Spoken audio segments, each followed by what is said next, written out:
Hey guys, how's it going? Master Cal here, and today I'm going to be going over the fifth video in my 2021 NFL offseason preview. It's going to be for the Cincinnati Bengals.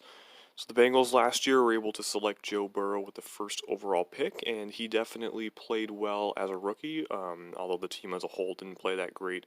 Unfortunately, he did suffer that pretty serious leg injury that hopefully he'll be recovered from by the time next season starts. So we'll see if the Bengals are able to build up a supporting cast to protect and magnify his play. So, um, yeah. So obviously Burrow is their starting quarterback.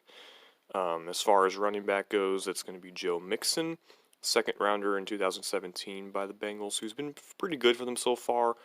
Unfortunately, he only played in 6 games last year because of injuries, and that was after he signed a long-term extension. So the Bengals will have to hope that he can stay healthy and that this contract doesn't turn into an albatross like so many other running backs' contracts, like Le'Veon Bell, Devontae Freeman, um, David Johnson, whatnot have. Offensive line, you got Jonah Williams, who was the 11th overall pick in 2019 at left tackle. Missed all of his rookie season due to injury, and then he played in 10 games this past season with pretty good results. But obviously he's got to be healthier than that if he wants to be a consistent long-term piece. Michael Jordan at left guard, fourth rounder in 2019 out of Ohio State. Trey Hopkins at center. Now Hopkins is also going to be rehabbing from an injury. He suffered an ACL tear in the Week 17, which obviously that's the timing of that is not very fun at all. So it's possible he could miss some time to start the next season. Xavier Su'a-Filo at right guard, former second rounder of the Houston Texans, who has bounced between starting and backing up for Houston, Dallas, and Cincy.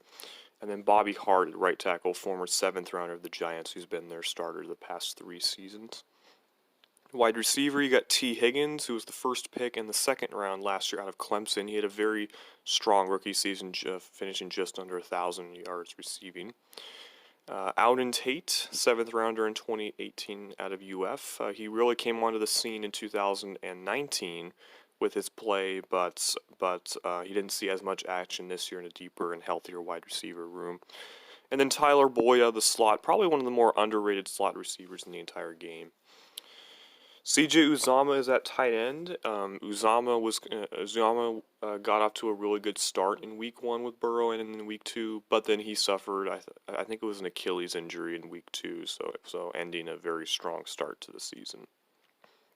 Heading over to the defense, you got Sam Hubbard, third rounder in 2018 out of Ohio State, who's gotten better and better as his career has gone on. Geno Atkins at defensive tackle, longtime Bengal. This would be his 12th season with Cincinnati. He was a Pro Bowler as recently as the 2019 season, but unfortunately he was hampered by a shoulder injury and his play slipped dramatically this past season.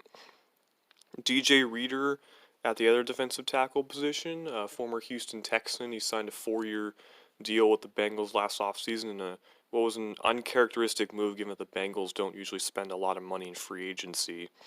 Unfortunately, the move didn't pan out very well for them as he missed significant time because of injuries. And then you got Khalid Kareem, who was a fifth rounder in 2020 out of Notre Dame, off the other edge. Linebacker, you got a bunch of young guys. Jermaine Pratt, third rounder in 2019 out of NC State, who has had uneven play so far. Logan Wilson, third rounder in the last year's draft out of Wyoming. And then Akeem Davis-Gaither, who was a fourth rounder in last year's draft out of Appalachian State. At cornerback, you got Trey Waynes, former first rounder of the Minnesota Vikings, who, like Reader, signed a big money deal with the Bengals last offseason. But this signing was even worse as Wayne didn't play at all last year because of, I think it was a pectoral injury that he suffered during like July or August. He wasn't able to come back from. Darius Phillips, fifth rounder in 2018 out of, I think, Western Michigan, has really come on this season and has probably put himself into a starting role. The Bengals only have 2 corners under contract at the moment. They did sign like one or two guys to futures deals, but that's as far as that goes for now. Safety, you got Von Bell, former second rounder of the New Orleans Saints in 2016. He signed a 3-year deal with the Bengals this offseason. This signing actually worked out as he had a pretty solid year and was on the field for every snap. And the next to him is Jesse Bates, second rounder in 2018 out of, I think, Wake Forest. And he's been a pretty solid contributor at safety ever since. The Bengals special teams players are all free agents. They do have a second kicker, Austin Seibert, former Cleveland Brown. They claimed him off of waivers during the season after their kicker, Randy Bullock, during that season was injured. And then they elected to keep Seibert on the roster, but as a healthy scratch when Bullock was able to return. Seibert is the only kicker on that team under contract, so we'll see if the Bengals are going to bring back Bullock or if they're going to bring someone in to compete against Seibert. Taking a look at their free agents, we have A.J. Green, who, after dealing with injuries in 2018 and 2019, was able to stay healthy this year, but he looked like a shell of his former self. Sean Williams, who is their number 3 safety. John Ross, a former top 10 pick who's been a major bust. Mackenzie Alexander, their slot corner. Kevin Huber, the punter. William Jackson at corner, former first rounder, who's a free agent now. Cethan Carter, Brandon Wilson, who's their main return man. Randy Bullock. Alex Erickson, who's also a key special teamer. LaShawn Sims. Josh Bynes, the veteran who had a good year with Baltimore in 2019, turned that into a starting gig with the Bengals last year. Christian Covington, Mike Daniels, longtime Green Bay Packer, of course. Long snapper Clark Harris.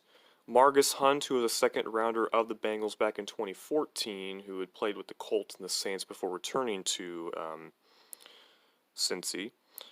Xavier Williams. Quinton Spain, who started the year as Buffalo starting left guard, but Buffalo released him and then went later caught on with Cincinnati. Mike Thomas, Alex Redmond, Brandon Allen, Carl Lawson, Jalen Davis is an exclusive rights free agent, Samaje Perine, Tony Brown, Jordan Evans, Amani Bledsoe is an exclusive rights free agent, and Javarius Lemon is an exclusive rights free agent. I've seen reports that the Bengals might use the franchise tag on one of either Lawson or Jackson, so it'll be interesting to see who they decide to do it on, and if they are able maybe to get a long-term deal with one of the other guys done in the upcoming weeks before they hit the open market. Cincinnati has, I think, the 5th or the 6th most cap space in the league with $37.8 million, which gives them quite a bit of flexibility to surround Burrow with talent and upgrade that defense. So, looking at the positions of need, I'm going to say that multiple positions on the offensive line are going to be positions of need, seeing as Jordan, Suafio, and Hart have all underwhelmed. I don't know if the Bengals want Alden Tate as their number 2 option, and they'd rather have him as like their 4th guy off the bench so they could add another receiver. They probably want to add some more defensive line depth. Definitely they'll need to add cornerback as well. So, to sum up then, guard, right tackle, wide receiver, defensive line, and corner are going to be their biggest needs. For potential cap casualties, Bobby Hart is probably an easy cut at right tackle, and the Bengals will want to definitely make an upgrade from there. They could also cut Suafio as well. Uzama is a possible cut if they want to find like a more significant upgrade. Maybe if they want to go for someone like the Rams' Gerald Everett, who obviously has familiarity with head coach Zac Taylor from when he was an assistant with the Rams. But they could also look at his start to the season and decide to keep him around for the final year of his contract. Atkins, because of his large contract and because of his declining play, could be a cut candidate. The Bengals might want to keep Atkins though, and see if he has a bounce back year and reestablishes his trade value. I don't think they'll cut Reeder or Waynes, and they'll probably give them both one more year each to be healthier. And yeah, like the Bengals have a lot of players that are on rookie deals at the moment. I imagine the Bengals will try to get extensions for Hubbard and Bates, since they're two very key players on that defense and they're core pieces to build around. It's just a matter of getting the most out of their other pieces there. So that's going to do it for this video. I hope you guys enjoyed it, and we'll stay tuned for the next video in this series.